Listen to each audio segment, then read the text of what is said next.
Muy buenas tardes a todos y a todas.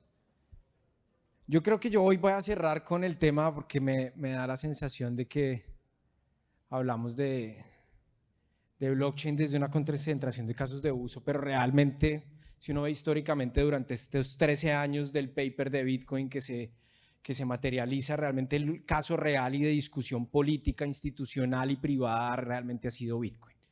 Y hoy en día, en los 7 años que lleva Buda.com en Latinoamérica y obviamente en todo este esfuerzo que hemos hecho desde Colombia, es desmitificar un poquito este uso y obviamente darle viabilidad dentro de un contexto de un activo que hoy en día no tiene una especificación de tipo regulatorio, pero que hoy en día tiene más carga regulatoria que cualquier tipo de activo no regulado, ¿cierto? Que hoy en día la industria y las instituciones públicas nos exigen aún más aspectos de tipo regulatorio y que sin embargo quienes queremos formalizar la industria lo estamos haciendo cumpliendo con los estándares internacionales que ya existen desde hace mucho tiempo, sobre todo en algo que es bastante importante y es que Bitcoin, al igual que cualquier instrumento financiero, entendiéndose que la materialización de un delito puede ser a partir de cualquier activo. De hecho, históricamente, de acuerdo con los datos de las Naciones Unidas contra la Droga y el Delito, los principales canales para lavar activos son, primero, el sistema financiero, segundo, el contrabando y tercero, el ingreso de moneda extranjera. Entonces, partiendo de eso, nos basamos en un estándar, ¿cierto? Un activo digital, ¿cierto? Que como Internet se transfiere de un punto A a un punto B sin la necesidad de un intermediario y tan fácil como el correo electrónico. Y es un protocolo, es una tecnología que regularla es bastante peligroso, es como regular Internet. Pero lo que sí es cierto es que para la industria realmente se han hecho diferentes avances. Entonces, yo les voy a contar básicamente la historia de Buda.com en muy pocos minutos y la historia sobre todo en un ambiente controlado, cómo nuestro aprendizaje desde el lado un poco de abrir la discusión desde el punto de vista regulatorio, normativo, desde los casos de negocio, pero sobre todo también entender las demandas institucionales ha sido parte de este proceso que tenemos tenido a Buda. Y sobre todo también darles un marco específico de viabilidad del uso de criptomonedas hoy en día en Colombia. Porque si bien de alguna forma se han manifestado algunos pronunciamientos sobre definiciones jurídicas, no quiere decir que se puedan usar los criptomonedas. De hecho, hay infinitos casos de uso que si bien hoy en día hay un nicho de más de 300 millones de personas en el mundo que lo están usando, es muy probable que en los próximos 5 años veamos a más de 1.000 millones de personas conectadas a Bitcoin. Y eso es un hecho, es algo que no podemos desconocer y lo vamos a ver en esta presentación. Les voy a dar una sorpresita al final porque también, aparte del evento, pues vamos a hacer unos regalitos para quienes estén animados y se animan y no está prohibido, está totalmente permitido. Entonces lo titulé así, La Arenera, yo y mi otro yo, ¿cierto? Esta faceta que nosotros mostramos un poco de esta visión filosófica de Bitcoin versus la visión aplicada, ¿cierto? Otra cosa es la filosofía que nosotros tenemos de decir que Bitcoin realmente puede ser el próximo catalizador de la industria financiera y el eje de discusión de lo que hoy en día entendemos como el dinero, ¿cierto? Entendiendo que históricamente el dinero ha tenido miles de representaciones. Las monedas de curso legal no son la única representación. De hecho, la historia nos dice que la humanidad ha tenido más intercambio en la mercancía, un producto que realmente tiene un valor de uso y un valor de cambio, que el mismo dinero, ¿cierto? Tiene una historia relativamente reciente, el dinero de uso o de control central, de control por una institución central. Y por eso se arma esta discusión en este caso y les voy a contar un poquito la experiencia. Aquí voy a entrar en un contexto. Colombia está dentro de las 10 economías de mayor adopción cripto en el mundo. Esto no lo podemos desconocer. Es un hecho que hoy en día la transaccionalidad en activos, que no necesariamente son de especulación, tienen un fin y un valor de uso, que es transferir de un punto A a un punto B tan fácil como enviar un correo electrónico, no se pueden definir específicamente como especulación, sino que son tecnología pura. Y aquí, pues efectivamente, Colombia hace parte de este eje y por ende, pues hace parte de esta discusión que se está dando hoy en día en materia regulatoria o en materia normativa a partir de estos resultados, ¿cierto? En este caso, hay un paralelo, hay un antes y un después de 2020. En 2020, producto de la pandemia y obviamente otras decisiones que se generaron a nivel de discusión global, porque ya había en materia regulatoria o en materia normativa países como Alemania que declaraban a Bitcoin como dinero privado, que tenía algunas facultades como medio de pago, lo mismo en Japón. En Japón ocurre uno de los fraudes más emblemáticos hoy en día de la industria cripto, que es Mt. Gox, que hoy en día se espera que retorne después de mucho tiempo, retorne los recursos, y Japón regula a las criptomonedas como medios de pago, ¿cierto? Dependiendo de su naturaleza. En Estados Unidos, el estado de Nueva York regula las criptomonedas como instrumentos financieros, es decir, tienen diferentes definiciones jurídicas. Y hoy en día ya no es el eje de discusión si es una moneda de curso legal o no. Lo que sí es cierto es tecnología que funciona y es tecnología que hoy en día la están adoptando miles de personas. Pero en 2020 la OCC, la autoridad monetaria más importante del mundo, la autoridad monetaria de los Estados Unidos a partir del Departamento del Tesoro, autoriza a los bancos a custodiar criptomonedas y a desarrollar servicios financieros con base en criptomonedas. A partir de eso hay una discusión paralela en todos los bancos centrales y en todas las economías a partir de esto, ¿cierto? Pero antes la discusión era que muchas de las entidades financieras y hoy en día sin haber, digamos, un esquema regulatorio prohibitivo, pues cerraban cuentas y había una dificultad de, por lo menos en el caso de Latinoamérica, de desarrollar negocios con criptomonedas, no porque estuviesen prohibidas. De hecho, el único país que tenía prohibido en esos momentos Bitcoin y las criptomonedas era Bolivia, ¿cierto? Hoy en día lo tenemos en China, producto obviamente de los excesos de la deuda inmobiliaria que hacen que las criptomonedas puedan ser un canal para fugar los capitales, y efectivamente China tiene otro tipo de economía y tiene otro tipo de política. Pero de resto no hay en el resto del mundo no hay una prohibición sobre Bitcoin. De hecho, hay adopciones en materia normativa y ha sido bastante progresista el mundo en el sentido de adoptar Bitcoin en un gran hecho. Y no solo el ejemplo de El Salvador es el mejor ejemplo, ¿cierto? No lo podemos tomar siempre como referencia. Obviamente es el que toma la batuta de moneda de curso legal, pero la naturaleza jurídica creo que ahí trasciende en ese contexto. Pero antes de 2020 todavía había un ambiente resistente a aceptar las criptomonedas, y a partir de eso es donde se da, y Buda tiene una gran discusión frente a eso, es cómo las cartas circulares emitidas por la Superintendencia Financiera generaban una sensación, una interpretación de prohibición, ¿cierto? Y prohibición sobre todo a quienes están vigilados por la superintendencia, que son los bancos, ¿cierto? Buda.com lastimosamente tuvo que cerrar su operación temporalmente en el 2018 para hacer aclaración a esos alcances de la carta circular.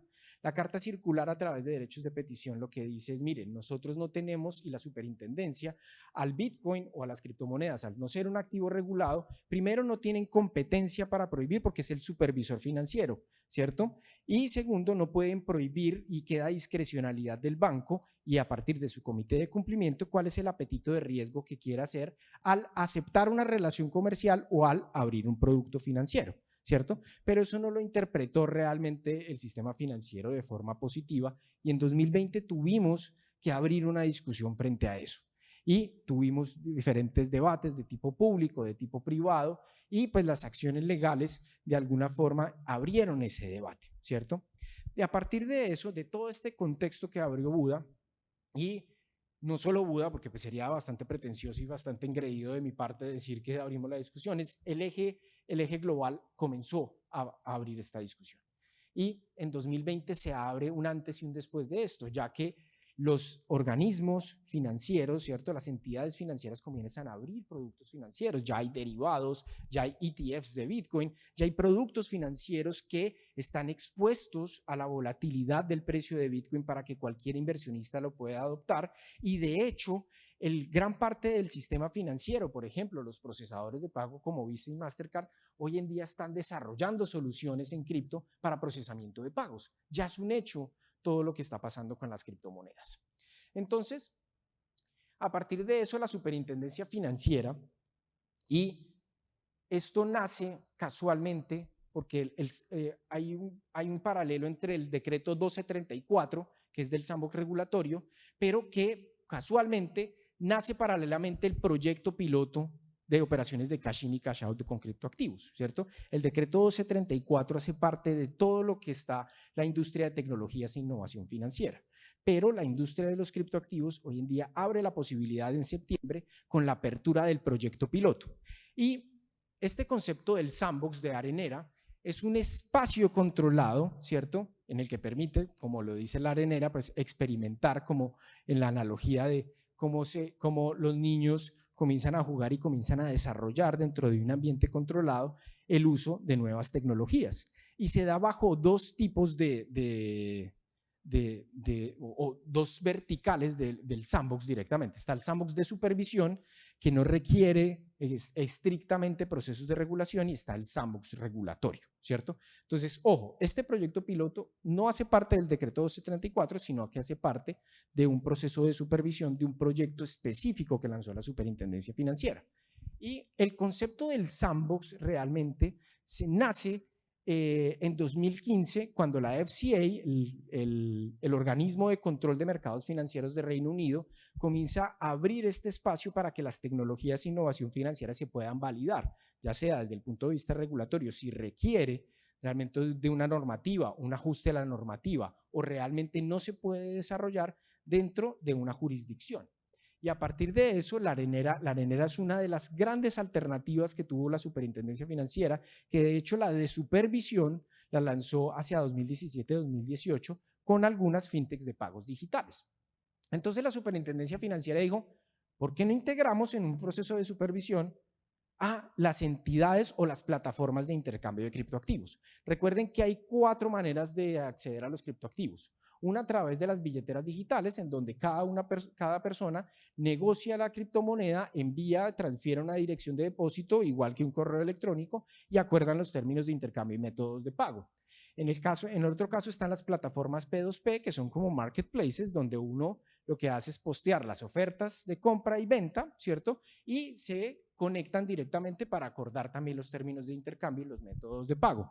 Existen los exchanges, que los exchanges básicamente son sistemas electrónicos de negociación de calce automático. Son como, para hacer una analogía sistemática, como a las bolsas de valores, ¿cierto? Donde uno ve las órdenes, la orden es ciega, uno ve una orden de Ecopetrol y la gente le pega esa orden o agrede esa orden, esa oferta, y se hace un calce automático de órdenes. Tiene una estructura mucho más robusta en temas de estructura de mercados financieros, pero atado a los mercados digitales. Y existe, pues obviamente, la minería, ¿no? Este proceso computacional que permite, a través del procesamiento de transacciones y la resolución de algoritmos de alta complejidad, recibir recompensas de esa red. Por ende, existe, como lo mencionó Albi anteriormente, existen diferentes tipos de blockchains. En este caso, pues blockchain es uno de los componentes técnicos de Bitcoin, pero no es el único, ¿cierto? Pero este tipo de redes permisionadas y no permisionadas, las no permisionadas, generan una red, un valor como incentivo. Por ende, la moneda nativa de esa red es la que va a generar el incentivo para que la gente procese en esa red y mantenga sus cualidades de descentralización. Entonces, bueno, volviendo al tema, nace este proyecto en septiembre de 2020.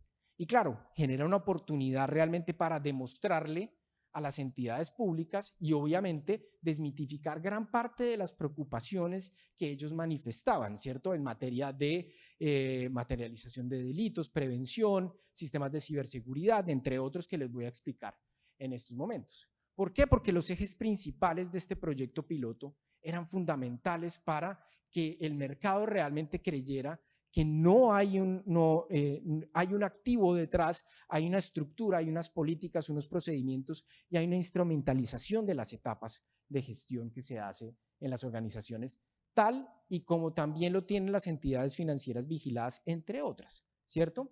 Entonces, los ejes centrales de este espacio controlado, de esta arenera, de este sandbox, estaba primero en la naturaleza del negocio. La idea del proyecto piloto era involucrar este tipo de plataformas tipo exchange, plataformas de intercambio, dentro de las 4 categorías que mencioné de acceso a las criptomonedas. Lo segundo, y muy importante, es cómo estas plataformas y estas empresas están gestionando el riesgo de lavado de activos y financiación del terrorismo, reconociendo que efectivamente las criptomonedas están sujetas a eso, como cualquier tipo de instrumento, ¿cierto? Y como cualquier tipo de instrumento, pues hay que integrar este tipo de elementos. Y se basa evidentemente, y obviamente cobra mucho más relevancia con la circular externa de la Superintendencia de Sociedades de 2020, que obliga a las empresas que desarrollan servicios sobre activos virtuales implementar un sistema SAGRI-LAFT. El SAGRI-LAFT opera para entidades no financieras y el SAR-LAFT opera para entidades financieras. Entonces, a partir de eso, se dice, mire, debemos exigirles que realmente cuenten con estas prácticas, que de hecho muchas de nuestras empresas, quienes estamos en la industria cripto, lo gestionamos de manera autorregulada, es decir, no necesitamos de una normativa que nos obligara, sino que reconociendo evidentemente que se puede materializar un ilícito, pues debemos gestionarlo. Y de hecho el GAFI, el Grupo de Acción Financiera Internacional, desde 2013 ya hizo una guía de recomendaciones a la industria cripto para aplicar estos estándares internacionales y poder hacer procesos de debida diligencia, control, monitoreo, procesos de vinculación, debida diligencia continua, entre otros procesos que ya se adaptan al sistema de prevención de lavado de activos. Otro muy importante es cómo se controla la seguridad.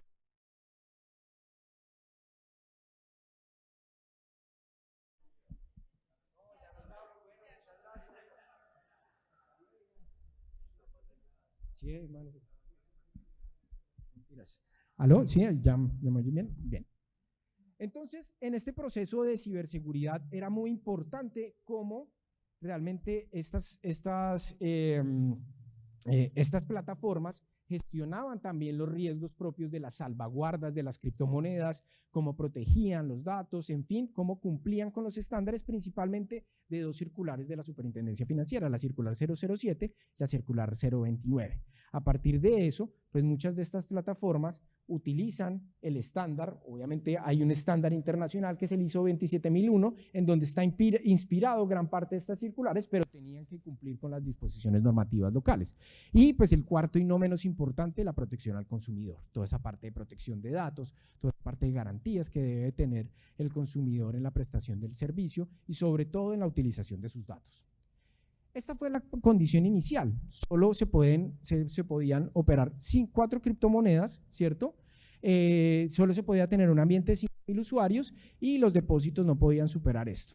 Algunas entidades, digamos, y este proceso de aplicación, que se me olvidó mencionarles, este proceso debe ir de la mano de una entidad vigilada, es decir, quienes participaran en el proyecto piloto tienen que irse en gancho de un banco o de una entidad financiera vigilada, ¿cierto? Para poder hacer este proceso de validación.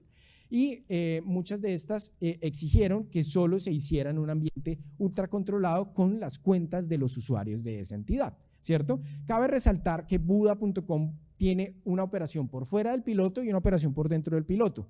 ¿Por qué? Porque la condición no prohíbe, o la condición de entrar en el piloto no prohíbe tener operaciones por fuera, y más pues porque obviamente Buda.com tiene más de 530.000 usuarios, 250.000, que tiene que atender también y que tiene que continuar el negocio directamente.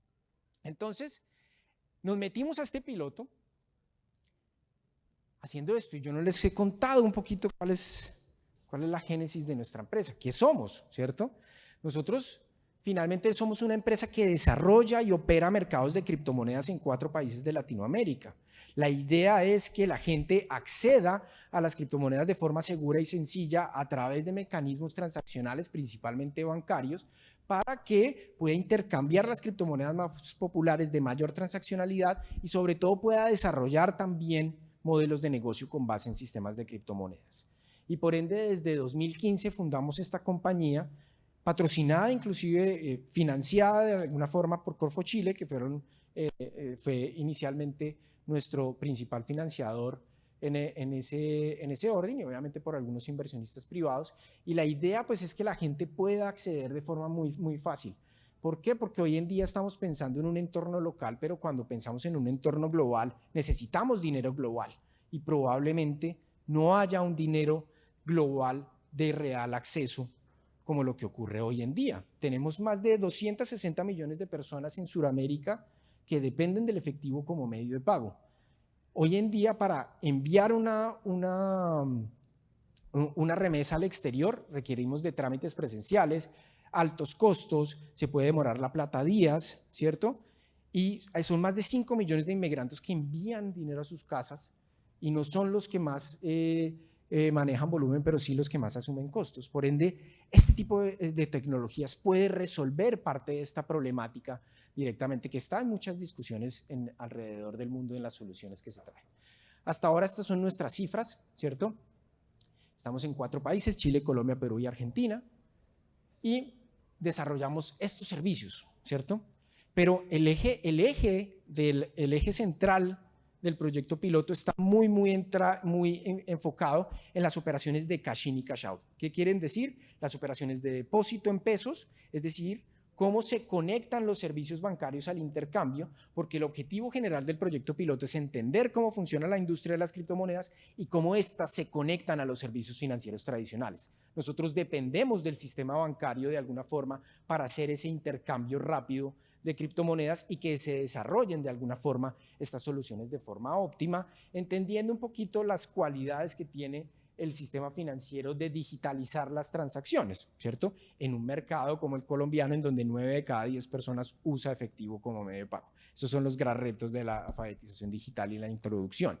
Entonces, la Superintendencia Financiera lo que quiso es enfocarse principalmente en el sistema de cash in y cash out para compra y venta de criptoactivos. Los otros servicios, efectivamente, ya evolucionó la industria cripto, ya hay sistemas que permiten hacer créditos, entre otros, ya hay todo un paralelo del sistema financiero alternativo que es bastante chévere, es bastante interesante, pero que todavía puede estar en algunos casos prematuro, como por ejemplo pueden ser las finanzas descentralizadas, las finanzas abiertas, que están en una etapa experimental muy interesante porque se están desarrollando muy buenos productos, pero que la escalabilidad, producto obviamente de la conectividad, que todavía en el 50% de los colombianos todavía no hemos conectados, también hay unos retos alrededor de este sistema. Y pues en esto consiste un exchange, ¿cierto? Es hacer una compra y venta rápida y acceder a un sistema electrónico de negociación de calce automático. Esas son las características propias. En este caso, las grandes recomendaciones del GAFI, los elementos claves, primero es reportar a unidades de inteligencia financiera, contar con un manual de cumplimiento, contar con procedimientos, herramientas, documentación y políticas que le permita desarrollar procesos de gestión de riesgo y de prevención de lavado de activos y financiación del terrorismo. Y esto hace parte un poco del ADN de Buda y de muchas de las empresas que hoy en día operan en el mercado de criptomonedas. Esto no es ajeno y de hecho ya hace parte de muchos de los estándares que hoy en día cumplen las empresas, pero Buda desde hace más de 7 años lo hizo de forma autorregulada, no requirió de una exigencia propia del regulador ni del supervisor para atender estos lineamientos en reconocimiento a este proceso. Aquí. Voy para acá. En seguridad informática, y esta es como el slide más aburrido que tengo porque es mucho contenido, pero esto es, ¿cierto? La seguridad informática consiste en generar un marco de gobierno, políticas, roles y responsabilidades, generar matrices de riesgos que le permita identificar los riesgos, vincularlos, generar control y monitoreo y poder realmente generar procesos pre, post y durante una emergencia que se materialice un evento de riesgo. Para eso muchas de las empresas lo que hacen es un análisis gap, ¿cierto? El análisis gap lo que hace es qué tan bien estoy de mi estructura de ciberseguridad y mi estructura tecnológica en cumplimiento con la normativa. Y para eso nosotros realmente nos dimos a la tarea, primero, de constituir una buena área de seguridad, pero sobre todo guiarnos por quienes realmente están cumpliendo los estándares. Y para eso realmente fue un gran aprendizaje que tuvimos en el proyecto piloto en ese sentido. Y de hecho, avanzamos un poco más que las mismas organizaciones, ya que pertenecemos al Bug Bounty Program en un proceso de ethical hacking. El ethical hacking hoy en día es lo que está realmente mandando las estructuras de desarrollo de las organizaciones de base tecnológica. Y por ejemplo, el Bug Bounty Program, que es una declaración compuesta por diferentes organizaciones, entre esas que está el Departamento de Estado de los Estados Unidos, Google, Microsoft, Facebook, Square, GitHub. Esto lo que permite es analizar a partir del código cuál es la vulnerabilidad que pueda tener una infraestructura y poder detectarla a tiempo a través de un mecanismo de recompensas, ¿cierto? Entonces, todos los desarrolladores, los programadores, pueden ver una vulnerabilidad en el código, nos pueden informar que hay vulnerabilidad y dependiendo del grado de impacto que pueda tener esa vulnerabilidad en el código, uno recibe una recompensa que puede ser más pequeña si hay menor impacto y si hay mayor impacto puede ser mucho más grande, ¿cierto? Y yo me alejo entonces como estoy caminando. Entonces, la gente se desarrolla con mucho más procesos porque el análisis de código es estático y muchos de los informes mensuales no permiten hacer diariamente la métrica y el seguimiento de cuál podría ser la vulnerabilidad en el desarrollo de un código. Eso es muy, muy importante que ustedes lo tengan en cuenta porque la dinámica en el desarrollo y programación le permite verificar diariamente qué es lo que pasa con el código y cómo se puede desarrollar. Por ende, el Bug Bounty Program es el mejor ejemplo que pueden tener las organizaciones hoy en día para poder mitigar esos riesgos. Que se eliminen, pues no se puede, pero sí mitigarlos de alguna forma y construir de alguna forma políticas. Y sobre todo, los temas de protección al consumidor. Es muy, muy importante y obviamente lo resalta mucho la Superintendencia de Industria y Comercio porque ya ha habido muchas sanciones a plataformas digitales por abusar de los datos o no dar claridad en la operación de los datos, que el tratamiento de datos cumpla con al menos estas reglamentaciones, Ley 1581 y el artículo 13 del decreto reglamentario. Es muy, muy importante que se establezca dentro de esto y que la política de privacidad que ustedes van a emplear en las plataformas digitales tenga una evidencia digital que la persona aceptó sus términos y condiciones. Si la SIC les dice, oiga, usted no tiene evidencia digital, muéstrame la evidencia digital, usted no la tiene, chao pescado, sanción, ¿cierto? A la SIC le interesa sancionar, ¿cierto? Entonces, ahí les dejo ese tema. ¿Cuáles fueron las etapas? Están las etapas de aplicación, estuvo la etapa de evaluación, una etapa de selección, que la etapa de selección se dio en el mes de febrero, se seleccionaron 9 de 14 iniciativas, se hizo la presentación de la alianza y se hizo un proceso de certificación. La certificación no es una certificación temporal de prueba en el proyecto piloto, no quiere decir que seamos entidades vigiladas, ojo, simplemente tenemos una certificación en un proyecto piloto que nos habilita a entrar con la entidad vigilada a ir a una prueba controlada, pero no somos entidades vigiladas, ¿cierto? Y pues obviamente la certificación te da la prórroga hasta un año. ¿Cuál fue la bitácora? La bitácora pues se trabajó en 3 verticales, ¿cierto? Con el banco aliado, se acordó la alianza, el tipo de estructura que se iba a hacer de cash in y cash out, es decir, las cuentas que podían hacer depósitos y hacia dónde se podía hacer retiros. Recuerden que los exchanges principalmente requerimos de una cuenta central que permita abrir los depósitos y luego dispersar las instrucciones producto de la venta de una criptomoneda. La gente puede dispersar a su cuenta bancaria, ¿cierto? Y pues la naturaleza del negocio directamente. Esto nos permitió pues efectivamente abrir este espacio bastante importante que nos dio una visión del Alejandro de 2020 y sobre todo el Buda de 2020 al Buda que hoy en día es 2022.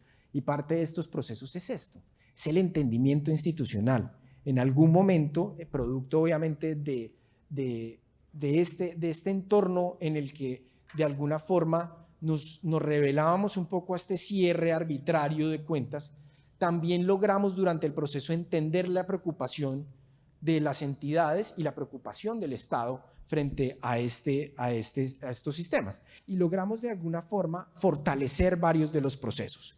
Y también otro de los temas es que a partir de los proyectos, por ejemplo, que mencionaba aquí Juan Manuel, que es el proyecto circular externo 17, es producto de todas las conclusiones que se dieron en el proyecto piloto.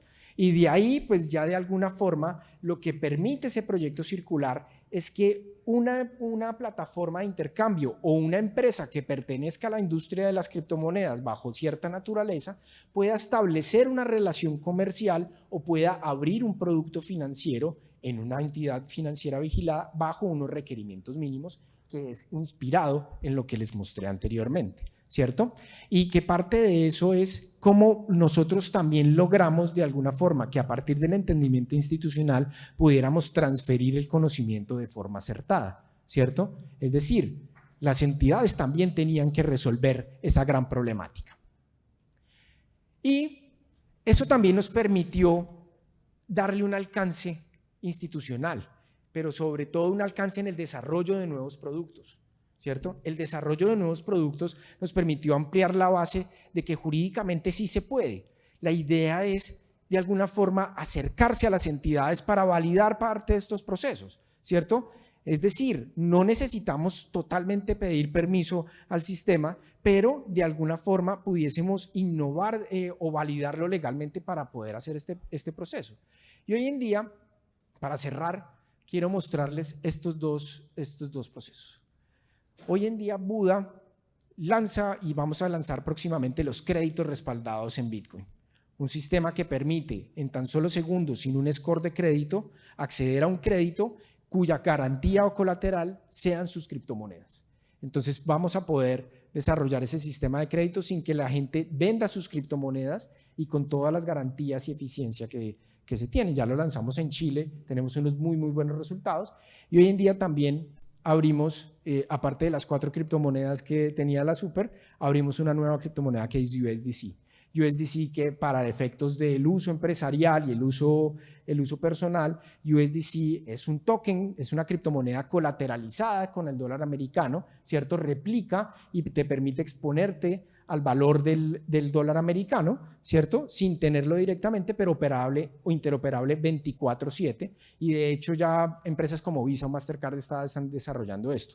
De hecho, las empresas tienen gran uso desde el punto de… USDC tiene gran valor desde el punto de vista, por ejemplo, de coberturas de riesgo, ¿cierto? Para importadores y exportadores, que los excedentes de liquidez se puedan diversificar en una stablecoin que hoy en día es auditada por la Comisión de Valores de los Estados Unidos, porque el consorcio, el cual soporta esto, tiene los recursos 100% auditados. Y esto nos permite que de alguna forma las stablecoins, sobre todo USDC, haga parte de nuestro mapa y haya sido desarrollada acá directamente. Les voy a mostrar dos videos y con esto termino. Con ahorros o dinero que tenías en mente para otras cosas. Algo doloroso, pero cierto. Pero si te dijéramos que existe una alternativa… Hoy te presentamos los créditos respaldados en criptomonedas de Buda.com. No tienes que vender tus criptomonedas. Los créditos de Buda.com están pensados para que puedas financiar tus proyectos y al mismo tiempo proteger esos bitcoins que tanto te ha costado holdear. Te entregamos tu crédito al instante y sin papeleos.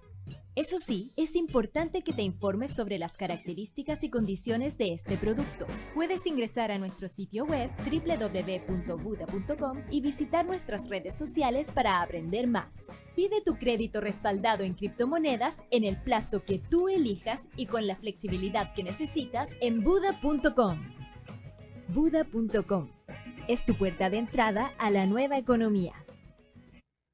Bueno, les iba a mostrar USDC, pero no me voy a demorar mucho, pero la idea es que indaguen sobre esta stablecoin que es bastante poderosa y que es muy probable que hoy en día la usen las instituciones financieras próximamente y en los próximos años vamos a ver un gran uso sobre esto.